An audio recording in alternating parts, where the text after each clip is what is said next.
Okay, so here we go. Okay, go ahead. All right, this is Integrity Capital, and we are reviewing the personal financial statement, how to look at it and how it should be filled out. This is so Dan, this is a form that we need to get pretty much on every deal.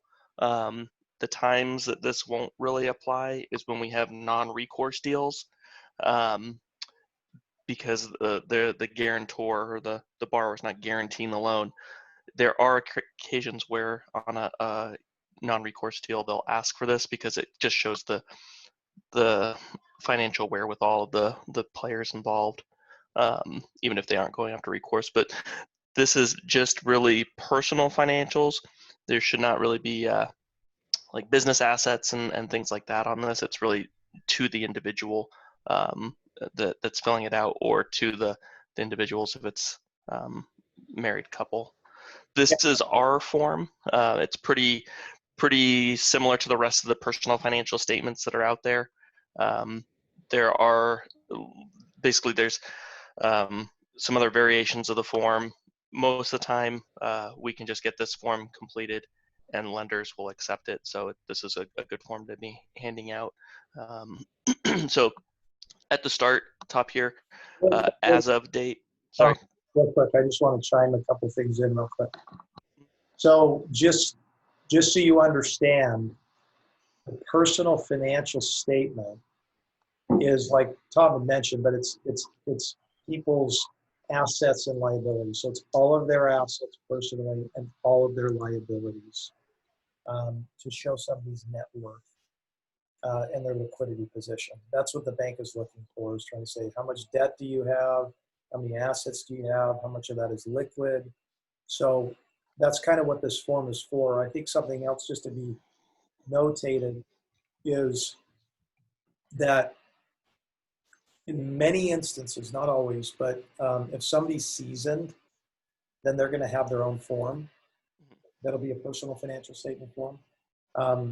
So sometimes the lender will give you their format, which looks similar to this, and they want them to sign it, and then just say, please see attached.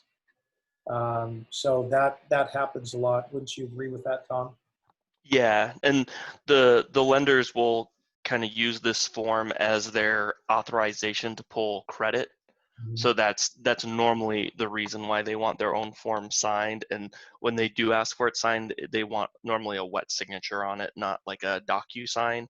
So just watch for that. If they're pushing to just have it signed, make sure that, it's kind of embarrassing when you get it DocuSigned and make the customer go back and re-sign it wet sign. So just one of those things that's good to clarify up front, if they're going to use it for credit authorization and if it needs to be wet signed.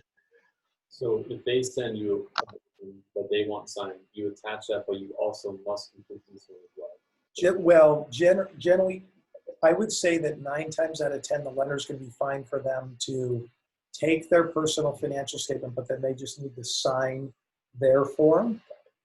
And there might be like 5 or 6 questions on that form, like, have you ever had a bankruptcy, or, have you ever, been, sued for fraud? There'll be some, questions that they ask.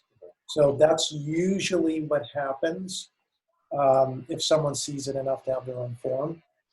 But if they don't, and in many instances, if they don't, then they're just going to have to fill out the bank's form to, to accommodate to them. So.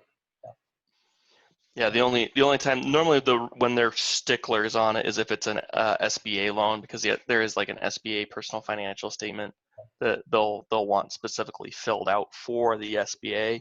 But yeah, like Dave said, most of the time it's okay to just sign and put C attached. Are you good for me to continue on? Okay, so. And this is one of the forms when I first have a conversation with a client that's interested, I ask them for a personal financial statement up front, just because it's going to be required at some point. But you're going to want to make sure up at the top, this as of date, that it's either complete or that it's current. I mean, if they have a form that's 6 months old, really that's in most cases okay. After 6 months, it's kind of, good for conversation. If it gets to a year old, it's really just too old to really be valid. So just make sure that you're aware of that as of date. Top section here is kind of self-explanatory. Individuals' names. If it's a husband and wife, both names up there. The husband and wife can share a form. In some cases, they choose not to. We do have clients that have their own personal financial statements for husband and wife. Primary residence. This should be their primary residence, not a business address or anything like that. Hey, let me hit the pause real quick on that, because Sure. sorry, Tom, I'm just kind of thinking of things that I know will probably come up. There are times, Dan, when someone might come in and they're married, but they keep their assets separate. And so I think it's important to at least be aware of that if somebody has their separate assets, they might have to both fill out their own personal financial statement. So you might just bring that up as a question. You guys file everything jointly? Do you have all your assets jointly? Because there are times where they want everything completely separate. And so just, yeah, and yeah, so I think it's probably just something. So would you agree with that, Tom? Every so often? Yeah, it's good to verify. And normally, if you're going to have separate personal financial statements, everything else is kind of separated too. Just if you start having like a personal financial statement that's separate and then a schedule or real estate that's combined, it can cause confusion. So if they are stating that they keep their assets separate, just make sure that they're filling out everything separate, just for like the ease on the underwriting side for figuring out who has what and where. But ultimately, I think it's still looked at as like the global cash flow. It's all combined in the end. It's just how do they get there? Good. Shall I continue? Yes, sir. Okay. So contact phone numbers. Obviously we should have this already, but good to place to reference it there. If for some reason you need to contact somebody and can't find them in the database, but we have a personal financial statement, just a good note to know that it's there. Business name. This was really the entity that's applying. It's not super critical that that's if it's a borrower that has multiple entities, this might apply to several entities. So not super critical that it matches, but just good to have the correct information up there. And then when it says entity, what they mean is it might be the name of the business that they run, and the LLC. So the name of the business might be different than the LLC. I'd just be doing business as. But typically they want the business name or the bar name. It's important to understand the distinguishing factor too. There's a person who's a live body, and then there's could be most times the borrower. So the borrower is the actual LLC, typically the entity that's borrowing the money from the bank. Mm-hmm. But the person, the live body, is the guarantor. So there's a distinction there where now both of them are going to be guarantors, but one is actually the one borrowing the money, and it's the business. And then the person is the one who's going to sign personally as a guarantor on that note, just so you kind of understand the distinction there. And so it's always important to understand who's actually borrowing the money. Is it an LLC that you have, or is it just a person? Or are you doing it as a person, the sole proprietor? So, yeah. So, sorry, Tom, I keep interrupting. Again. No, you're good. That's totally fine. So yeah, and so this is who like as Dave was saying, the LLC. If you have a client that you just completed a transaction with, and he says, hey, really like to buy another building, it's going to be under a different entity. You're really okay to use the same personal financial statement form. You just maybe do a little update if you can, or if you have the ability. But this is really driven by the personal financial, not the business or the entity financial. So This next section down here is the assets and the liabilities. We have assets on the left, liabilities on the right. These are these are very, very, very important to look through for different deal types. You know, if we're doing a purchase, you know, need to make sure that they have the assets on hand to actually bring in the cash to close. And then obviously on the liabilities, it's important, you know, what debt are they bringing in with them personally? Because that's you know, that's going to be something that goes into the global cash flow. So if they're telling you that they, you know, they don't have any personal debts, but then they're providing you with the liabilities on here, then, you know, that's where you need to start asking the questions. You know, why are there accounts payable if you have no debts, or no, why are there notes payable on here if you have no debts? So we'll start on the left side here. Assets, and this is personal assets. So if they've got a business that is doing really well and, you know, has, you know, 500,000 in the bank, that's not where this goes. This is personal assets. So their But, personal. Sorry, go ahead. no, yeah, that's really good, Tom. And you understand that's going to happen a lot, especially with someone who's never done this before. And even seasoned people, they'll actually blend everything under one statement. But that's not how it should be. If Mhm. something is owned in a business in a separate LLC, it's literally going to have its own balance sheet. That's a synonymous or equivalent thing to this. So whenever you hear the balance sheet, which is basically the business personal financial statement, it's going to show you the assets and liabilities in that report. So if they have that, technically what they did is they just double counted it. So if they have a balance sheet that shows there's a 500,000 and then they just put a 500,000 in here, they just double counted their assets, right? So it's really important that when you explain this and or look at it, that you verify. I just want to make sure, Mr. and Mr. Moore, is this really just all personal? Or is anything owned in an LLC, or is this business stuff? As tons of small business owners do this all the time. They just lump everything into one thing. They just don't understand. It's not necessarily their fault. But I think part of that gets driven also by, from on the purchase standpoint, when they know that, you know, they're purchasing something and they have to bring in 600,000 or whatever it is, they're just going to put, oh, we've got 600,000 in here between us and the business. So I think that's one of the ones that I've seen that a lot of times. You know, it's more often than not on something where they need to have cash to close, that they're going to they're going to try and drive these numbers up and say, oh yeah, it's all here, when it's really not just their personals. It's also in the business, or you know, cash that the business has set aside, which should be reported on the balance sheet, like that Dave said. Am I good to keep going? well, yeah, I'll just, every time I shut up, you can just keep going. Fair enough. Yeah. So, and then, so assets, you know, personal, so like you're saying, personal assets, and this is assets, not income. So, you know, they could have, you know, 200,000 a year in personal income and zero in assets. The income gets looked at in a lower section. But this kind of gets all broken out into different sections. Some of these are obviously, you know, a little specific. Some of them are a little vague and have sections to complete lower down in the form. So cash on hand and in the bank, you know, as it is, anything and you know, really just cash, liquid available in the bank. Savings, you know, again, savings accounts with banks. IRA or other retirement accounts.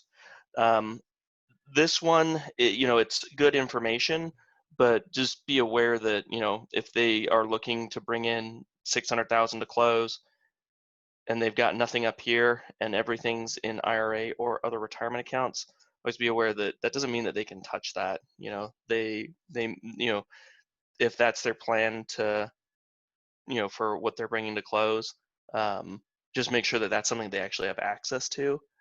You don't want to, you know, most of these commercial financing, or, you know, commercial borrowers, are savvy enough to know that they can't always just directly access IRA and retirement money. But if you've got somebody that's, maybe kind of like an SBA sort of scenario, first time buyer, something like that, just make sure they've got a plan and it's not, they're going to try and pull money out of their IRA. It's not always accessible.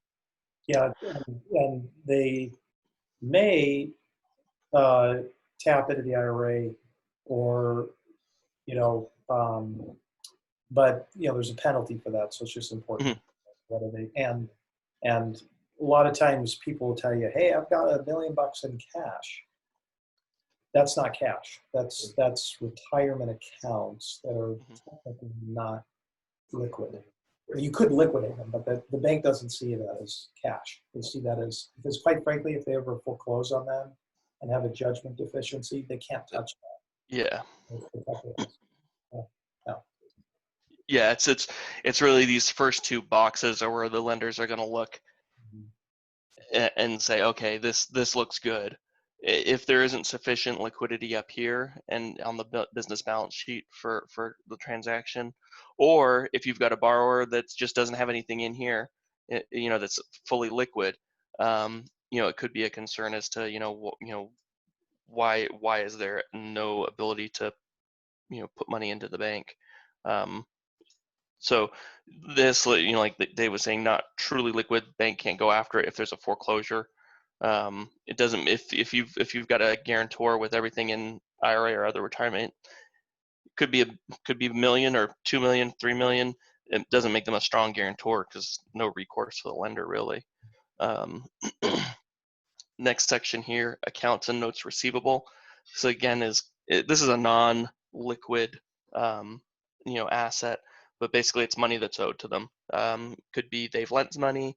It could be that they're owed well, it really shouldn't be accounts receivable because for work, because that should be on a business balance sheet. But just normally money that's owed to them through personal notes that they've lent out. Those are not liquid until obviously they collect the money back. That could be a source of cash flow, but it's not liquid. They can't bring in a $500,000 note receivable and use that as a down payment or a cash to close equity injection on a property. Also, to a friend, family, could be a first deed of trust that you lent money to a private lender. Life insurance cash surrender value only. That again is nice to know, but not really not liquid at all. That's if they were to surrender their life insurance, that's the money they would get. And you might have a client that plans on doing that, but they have to, unless they actually act on it, it's not money in the bank, and it's a process they have to go through. And you don't see too many people with life insurance cash surrender value, but I'm not sure if that's actually something that can be gone after through Well, for recourse or legal action either. They probably want to know about it because they might take an assignment of the life insurance policy so that if they ever die, then that would go back to pay the loan. So that will happen in certain instances. But why don't you scroll down to section 8 just so we could reference it, because it says Sure. section 8. So down at these different sections, it'll just ask you to put the details of these face amounts, or who the company is, the face amount, right? What's the total amount? Could be $1 million, but the cash value might only be 50 grand, right? Which means that's the liquidable amount they could get access to today if they wanted to. Because a life insurance really is technically for you dying. If you do a cash life value, then they want to know. But so yeah, you can scroll back up, Tom. But okay. So not going to really come a big factor, but in SBA loans, they will ask you to get a term life policy because they will technically get an assignment of that for the life. Yeah, I think that's good for SBA loans. If you do see there's a cash surrender value, just to check more so to see what their actual life insurance policy value is, because that would have to be assigned to the lender in most cases to help collateralize the loan. So next section, stocks and bonds. Now this can be a little more liquid. Stocks, obviously they can sell if it's something that they're in a spot where they can actually sell those stocks. That can be a good source for liquidity or assets to close. And again, that's obviously a vague one. So there's a section 3 to that.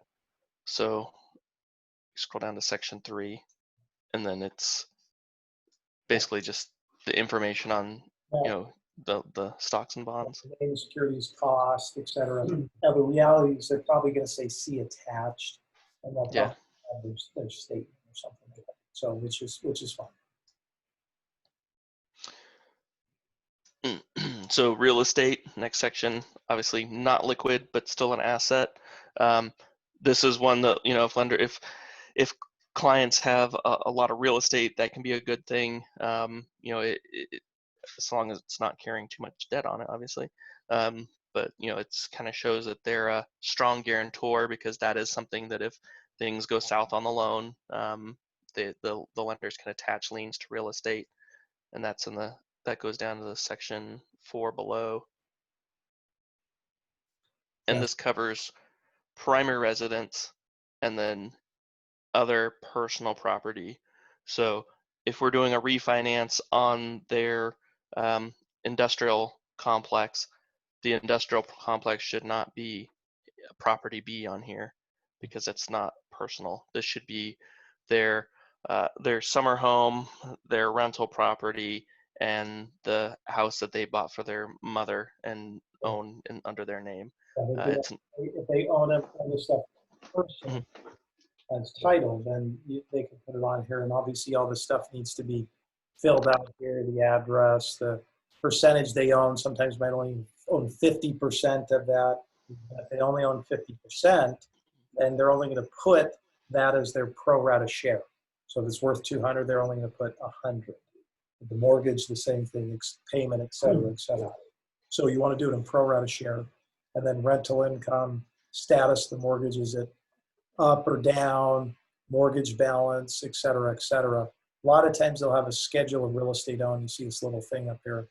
And if they might have 15 properties. So they would say see attached schedule of REO, which gives the same information, and then they can reference that as well. So.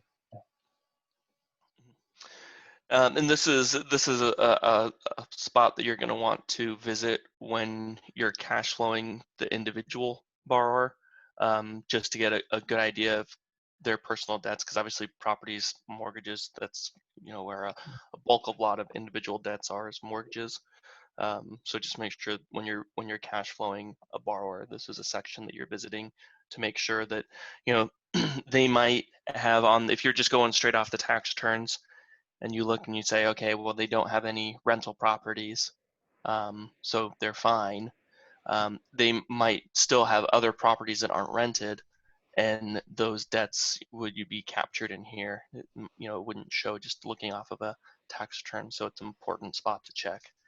Just make sure you're capturing all the cash flow. Make sure that what they put down here, they totaled correctly up top with the mortgage and everything. And a lot of times I don't know. So. Okay, so next section, automobile present value and other personal property. That goes into section 5.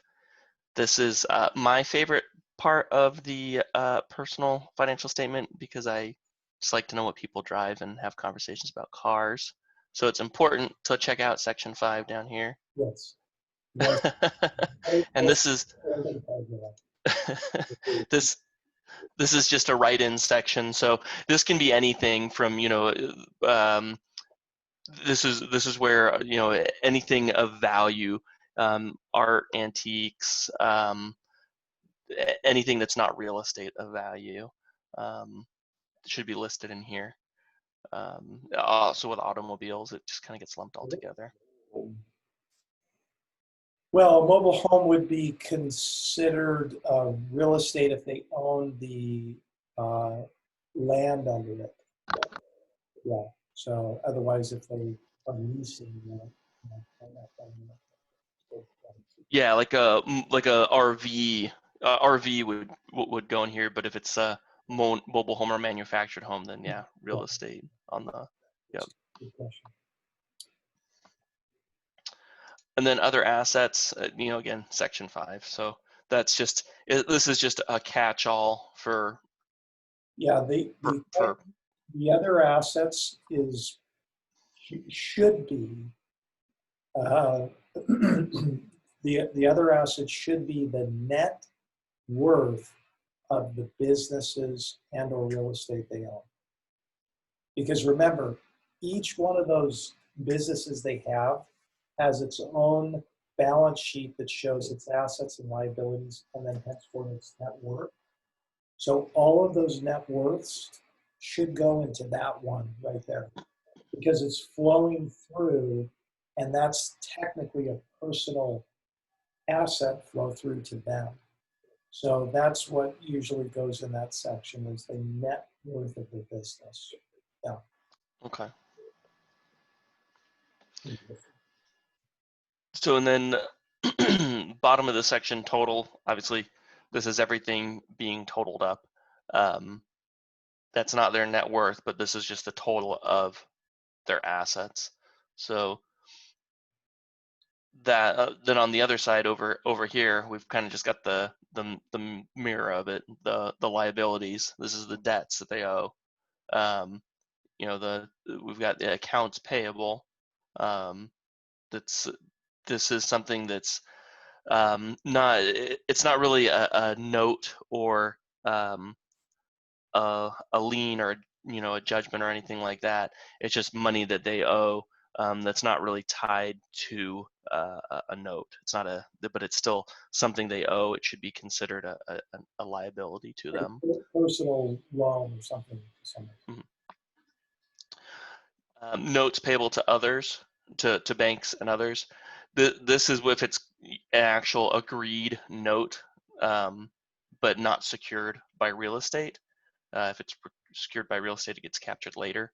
So this is, a personal loan, personal line of credit, things like that. That's where this would go. This should also auto loans would fall into this category. Anything that's an agreed note that's not secured by real estate. No, that's right below it, Tom. So the notes, the installment account. Oh, I see. Yeah. Okay, I follow you. Credit cards, accounts payable. Yeah, just notes payable. Yeah, I follow. Yeah, that's true. Yeah, and auto should be on there on the lower section. Describe section 2 down here.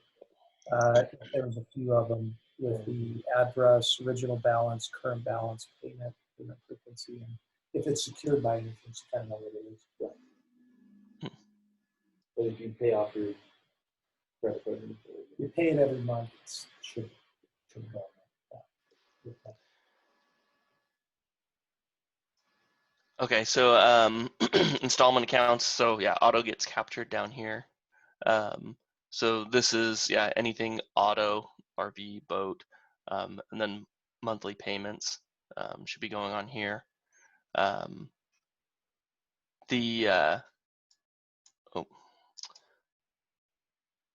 Next section here, installment accounts, others. This is unsecured, not secured by real estate or cars, but installment accounts that are payable. Like I said, it'd be personal loans, things like that. It's like a personal loan that is not a line of credit, like a credit card or line of credit, but it's actually on an installment account. So there's payments every month to try to amortize. Next section, loans on life insurance. So obviously if they've got life insurance with a surrender value and they're using that as collateral, it's something that's those loans would be transferred over to here. And then mortgage on real estate, as we discussed in the lower section, they should be totaling all of the mortgage balances here and capturing the total amount of all the mortgages, the balances, not the payments. Tom, just to section 4, just for reference. Sure. So yeah, so this, all those mortgages amount, that's where it's going to total Mhm. up. Yep.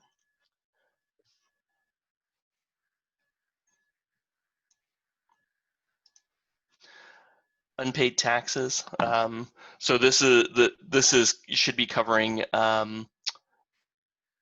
income taxes, not, I mean, real estate taxes should be, the payment should be in here, because if there's any back taxes on section 6, it's, this is past due or owed taxes, so it's not, if you have real estate taxes and you have an installment payment coming up on your property tax in 2 months' time, that's not something that goes into section 6. This is if you did not pay your income tax for the past 2 years, you need to report that. Or, in the same situation is if you haven't paid the property taxes in 2 years and they're past due, that needs to go in here, and just a breakdown of what those taxes are. Yeah, if you set it up on, it's important to notate too, like if got onto a payment plan with the IRS, then you want to know that, because that's obviously going to make a difference for the way that you sort of address the issue and try to show the risk mitigation for the lender. So. Then the next section, section 7, other liabilities. This is just a catch-all for, if somebody's got something that just does not fit into the other boxes, that gives them the opportunity to write and explain. Could be judgments. That's, that's something that's not really captured up top. That'd be the main one that I would think that would fall into other liabilities, would be judgments or, amounts owed from some sort of lawsuit. Then the section down here totals up all the liabilities. So all the liabilities in this section, and then this is the assets minus the liabilities to give you the net worth of the individual. So that's, this is, net worth is obviously a good important number, but it's not really a the end all. You could have a borrower that has a high net worth but does not have much in the way of liquid assets. Those are, so don't just look, don't just say, well, I just look at this number because that's everything added up together.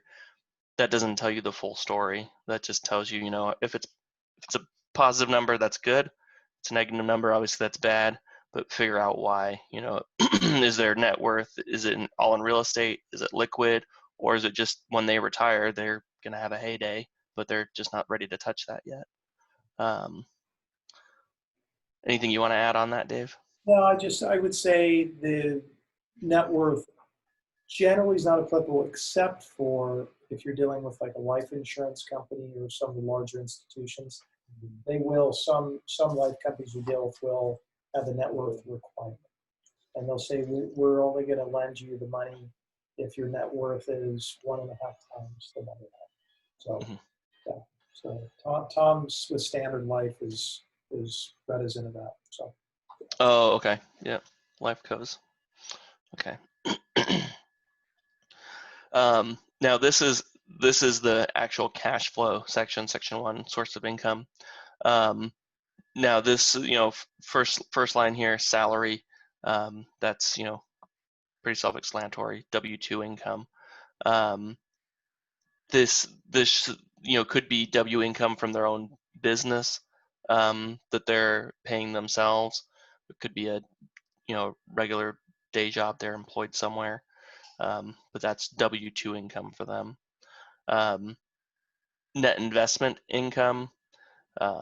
This is now on investment income. It doesn't, now correct me if I'm wrong on this one, Dave, but it does not mean investment property because that's captured down here. Net investment income is if they've invested in like stocks and they're getting dividend income, something to that effect. It's personal investment income, or CDs if they've got money from CDs, or interest accrued from some sort of savings account. I'm trying to think of other examples that would go in there, but those normally it's liquid assets that are turning that are in that are creating investment income. Could Uh, be Social Security income, things like that. Mm. That's where the investment comes. So it might be other income, but Mhm. yeah, right. It's generally dividends, et cetera. Off of muni bonds. So Mhm. And then real estate income here. This should be their personal real estate income. So if they have investment properties that are commercial in nature, those should not fall into here. This should be real estate income from the properties they list below as rental properties. So if they own rental houses, single family residence rental houses that they just own in their own name and report the income on their personal Schedule E, that income would be reported on here. it's net real estate income. So it's after the payments is what they're going to do as well. Mm. It's also important to note that this is an annualized number. Oh, okay. Yeah. So the income is annualized. Yeah, okay. And then other income, that one, a catch-all basically. But that's, that can be IRA distributions, Social Security, disability, anything that's, those sort of like fixed incomes, annuities. It could be, pardon? Gambling. What was that? Gambling. Gambling. Oh yeah, it's true. Yeah, gambling would go in there. Um, I've only seen that a few times, but yeah, there are some successful gamblers out there. So yeah, and then just obviously needs to be, noted in here what the source of that other income is. If it's gambling, probably most likely won't get included, but I have seen it happen once. So contingent liabilities. I don't see a whole lot of these come through. And I'm trying to think of examples where I actually have seen contingent liabilities get listed. Yeah, But so again, think about this sort of endorser, co-maker. So somebody co-signed on the loan for somebody, a kid, getting a car, or co-signing for a mortgage. That would go on there, should go on there. Mhm. Legal claims and judgments, obviously, that's a contingent liability, because you could have a claim, but until it's actually collected, so it's this like floating liability that's technically owed, but not really until certain things happen. But it is important. It's important to notate these, because if someone has a claim or a judgment, we want to know that, because that could become an issue if we're not aware of that and looking for that. Provision for federal income tax. Again, same thing. If they owe, like we just showed up there, debt to the federal tax, then this is technically, I believe, you want to scroll over that little provision. Yeah, so I think that's if you owe that money to any Mhm. extent, that money should go in there. So if you feel like you got your taxes filed and then you still owe 30,000, that should go in there. Got it. So they're trying to identify, like, okay, this is a contingent liability that's going to happen. Yeah. And then other just special debt. Another catch-all section. Contingent liability could, Tom, and tell me if I'm wrong on this, but I think the other element of it is if they're doing a construction loan, Mhm. and they haven't drawn down on the full balance. So let's say they took a $2 million loan out. Mm. but they've only drawn down on $1 million. Well, there's Mhm. $1 million that's a contingent liability that they haven't actually drawn down on. So that would be a contingent liability as well. Again, I don't. Yeah, I don't know if it. Yeah, if it was in some way personal in nature. Yeah, like a primary residence construction or something like that, like a single family residence construction. Yeah, that. Yeah, basically that things that could be coming but may not be there yet. Like like tax liability if they know they have taxes due but they haven't filed yet. Um, and this is probably the most common one. The you know co-maker on a note. If they signed off for, it's always the parents signing off for the car loan or the student debts and things like that. That's going to be a lender case by case scenario if they're signing off on debt and if they're going to count the whole debt in there, or if they can show if they're if there's something that the you know if they're not actually making the payments, that could be a case by case. That could potentially be a deal killer if you have a really tight global cash flow. And you've got, dad was so nice to sign off for cars for each of his 3 kids and help, the last one buy a house. That could bring it under. So, just be aware of that, of co-notes and or endorsing or co-signing on notes.